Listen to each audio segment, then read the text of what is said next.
There's this old story in King Arthur where the knights go off to look for the Holy Grail, which is either the cup that Christ drank out of at the Last Supper or the cup into which the blood that gushed from his side was poured when he was crucified.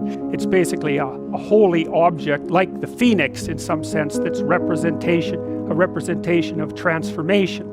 So it's an ideal, and so King Arthur's knights, who sit at a round table because they're all roughly equal, go off to find the most valuable thing, and where do you look for the most valuable thing when you don't know where it is? Well, each of the knights looks at the forest surrounding the castle and enters the forest at the point that looks darkest to him. And that's a good thing to understand, because the gateway to wisdom and the gateway to the development of personality, which is exactly the same thing, is precisely through the portal that you do not want to climb through. And the reason for that's actually quite technical. This is a Jungian presupposition too, is that, well, there's a bunch of things about you that are underdeveloped because there's things you've avoided looking at because you don't want to look at them, and there's parts of you you've avoided developing because it's hard for you to develop those parts. And so it's by virtual necessity that what you need is where you don't want to look, because that's where you've kept it. Your particular place of enlightenment and terror is not going to be the same as yours, except that they're both places of enlightenment and terror. They're equivalent at one level of analysis and different at another. So anyways, back to fiction, what it does, it distills truth, and it produces characters that are composites, and the more they become composites, the more they approximate a mythological character.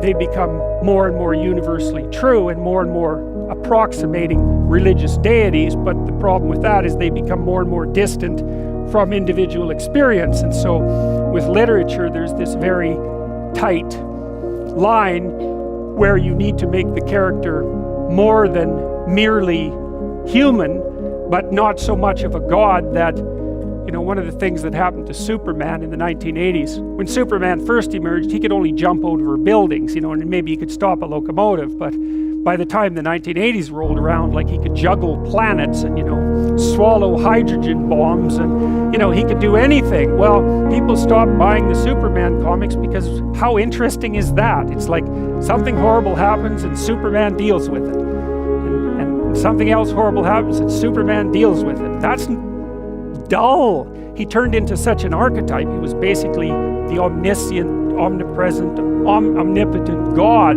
And that's no fun. It's like God wins, and then God wins again, and then again God wins, and, you know.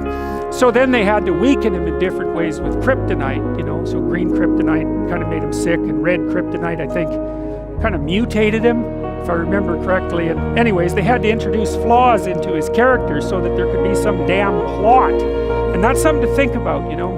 There's a deep existential lesson in that your being is limited and flawed and fragile.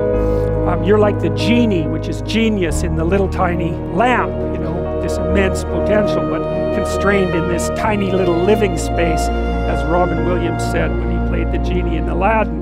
But the fact that you have limitations means that the plot of your life is the overcoming of those limitations, and that if you didn't have limitations, well, there wouldn't be a plot, and maybe there would be no life. And so that's part of the reason why perhaps you have to accept the fact that you're flawed and insufficient, and live with it and consider it a precondition for being.